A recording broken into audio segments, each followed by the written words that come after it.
नमस्कार दोस्तों, स्वागत है आप सभी का मेरे वीडियो में।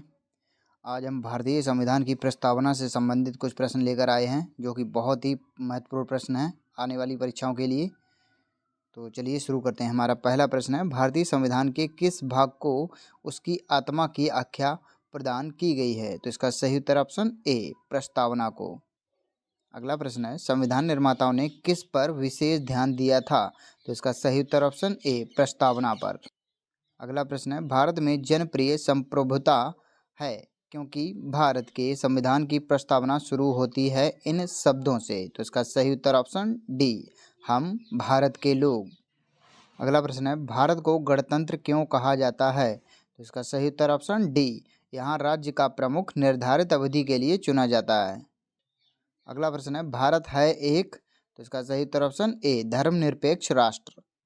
अगला प्रश्न है, धर्मनिरपेक्षता का अर्थ क्या है? तो इसका सही उत्तर ऑप्शन सी, राज्य सरकार द्वारा किसी धर्म को स्वीकार नहीं करना।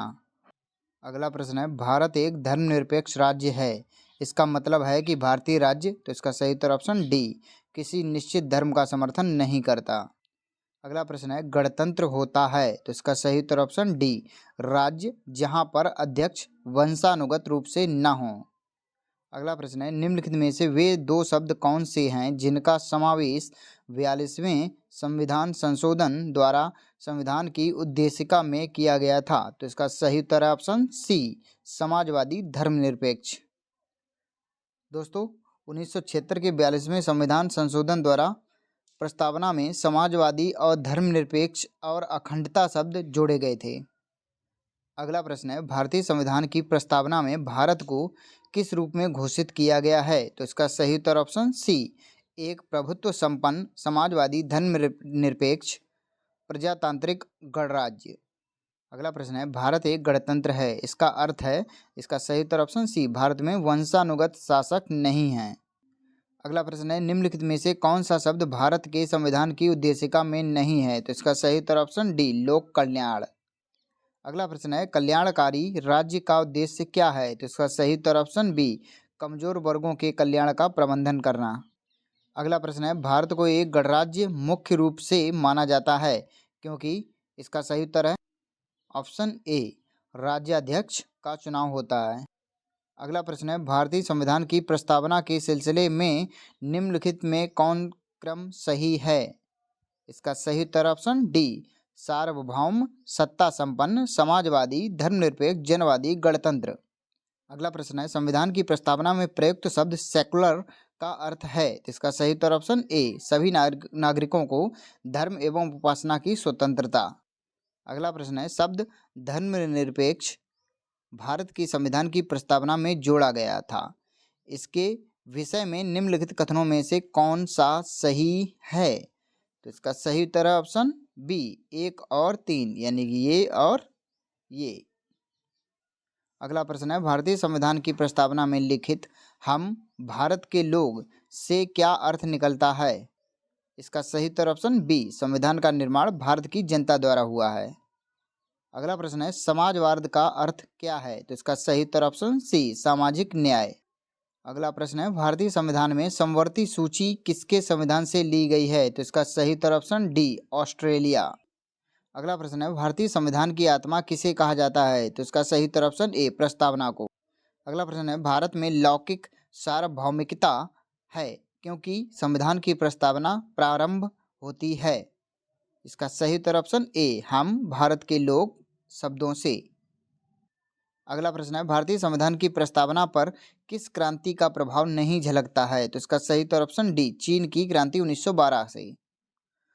दोस्तों, भारतीय प्रस्तावना पर फ्रांस, अमेरिका और रूस की क्रांतियों का प्रभाव है, लेकिन चीन की क्रांति का नहीं है। अगला प्रश्न है, मूल भारतीय संविधान के अनुसार भारत एक है, तो इसका सही उत्तर ऑप्शन ए, प्रभुत्व संपन्न लोकतंत्रात्मक गणराज्य। अगला प्रश्न है, संविधान के अंतर्गत भारतीय लोकतंत्र के आदर्शों को हम कहाँ देख सकते हैं? तो इसका सही उत्तर ऑप्शन बी, प्रस्तावना में। अगला प्रश्न है, 42वें संविधान संशोधन अधिनियम 1976 द्वारा प्रस्तावना में किस शब्द को नहीं जोड़ा गया? तो इसका सही उत्तर ऑप्शन सी, गुटनिरपेक्ष। अगला प्रश्न है, भारतीय संविधान की प्रस्तावना के बारे में कौन सा कथन सही है? तो इसका सही उत्तर ऑप्शन बी, उक्त शब्द 1976 में संशोधन द्वारा जोड़े गए। अगला प्रश्न है, भारतीय संविधान ने किस प्रकार के लोकतंत्र को अपनाया है? तो इसका सही उत्तर ऑप्शन डी, लोकतांत्रिक गणतंत्र। अगला प्रश्न है, भारतीय संविधान की प्रस्तावना में वर्णित लोकतंत्र को किस रूप में स्वीकार किया गया है? तो इसका सही उत्तर ऑप्शन डी, यानी कि सभी। अगला प्रश्न है, भारतीय संविधान की प्रस्तावना के अनुसार भारत के शासन की सर्वोच्च सत्ता किसमें निहित है? तो इसका सही उत्तर ऑप्शन ए, जनता। अगला प्रश्न है, भारत की संप्रभुता, एकता तथा अखंडता को अक्षुण्ण बनाए रखने तथा उसकी रक्षा करने का प्रावधान किया गया है। तो इसका सही उत्तर ऑप्शन ए, प्रस्तावना में। अगला प्रश्न है, भारतीय संविधान की प्रस्तावना में जिन आदर्शों एवं उद्देश्यों की रूपरेखा दी गई है उनकी आगे व्याख्या की गई है। इसका सही उत्तर ऑप्शन सी, मूल अधिकार, राज्य के नीति निर्देशक सिद्धांतों एवं मूल कर्तव्यों में। प्रश्न है, संविधान सभा में प्रस्तुत उद्देश्य प्रस्ताव में अभिव्यक्त विचार को भारतीय संविधान के किस भाग में पूर्णतः शामिल किया गया है? तो इसका सही उत्तर ऑप्शन सी, राज्य के नीति निर्देशक तत्व में। अगला प्रश्न है, भारतीय संविधान की प्रस्तावना से क्या स्पष्ट नहीं होता है? तो इसका सही उत्तर ऑप्शन सी, संविधान को लागू करने की तिथि। अगला प्रश्न है, निम्नलिखित में से किन उद्देश्यों को भारतीय संविधान उद्घोषित नहीं करता है? तो इसका सही उत्तर ऑप्शन डी, अंतर्राष्ट्रीय शांति और सुरक्षा की अभिवृद्धि। अगला प्रश्न है, भारतीय संविधान की प्रस्तावना में देश का कौन सा नाम उल्लिखित है? तो इसका सही उत्तर ऑप्शन सी, भारत और इंडिया। अगला प्रश्न है, भारतीय संविधान किसके द्वारा स्वीकृत है? तो इसका सही उत्तर ऑप्शन डी, भारत की जनता द्वारा। अगला प्रश्न है, भारत की संप्रभुता किसमें निहित है? इसकी सही उत्तर ऑप्शन डी, भारत की जनता में। अगला प्रश्न है, भारतीय संविधान को संविधान सभा द्वारा अंगीकृत किया गया। इसका सही उत्तर ऑप्शन ए, 26 नवंबर 1949 को। अगला प्रश्न है, भारत का संविधान पूर्ण रूप से तैयार हुआ। इसका सही उत्तर ऑप्शन बी, 26 नवंबर 1949 को।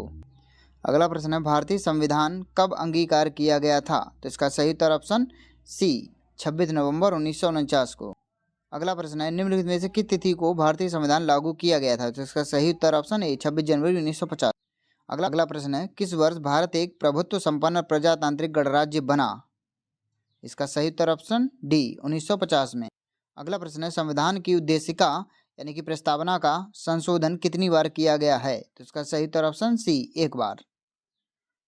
दोस्तों, भारतीय संविधान की प्रस्तावना में अब तक केवल एक बार संशोधन हुआ है, वो भी 1976 में। अगला प्रश्न है, भारत के संविधान की प्रस्तावना में प्रथम संशोधन कब किया गया था? जिसका सही उत्तर ऑप्शन सी, 1976 में। अगला प्रश्न है, संविधान की प्रस्तावना सभी भारतीय नागरिकों को निम्न में से कौन सा एक उपलब्ध कराने की लिए वायदा नहीं करती? इसका सही उत्तर ऑप्शन डी, पूजा की समानता। अगला प्रश्न है, 26 नवंबर 1949 को अंगीकृत भारतीय संविधान की प्रस्तावना में शब्द सम्मिलित नहीं थे। तो इसका सही उत्तर है ऑप्शन ए, 1, 2 और 3। 1, 2, 3 ये शब्द नहीं थे।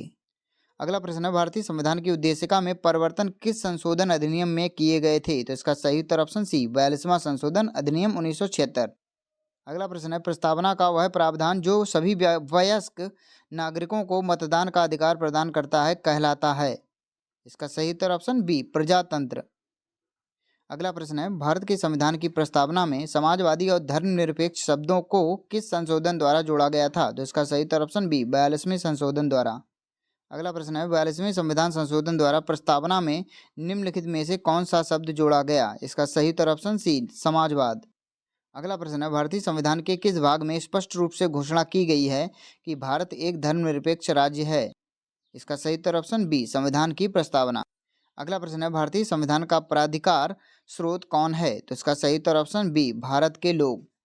ठीक है दोस्तों, हमारा सेशन यहीं पर समाप्त होता है। आशा करते हैं आपको ये पसंद आया होगा। अगर मेरा प्रयास आपको अच्छा लगा हो तो वीडियो को लाइक करें, चैनल को सब्सक्राइब करें और वीडियो को शेयर करें।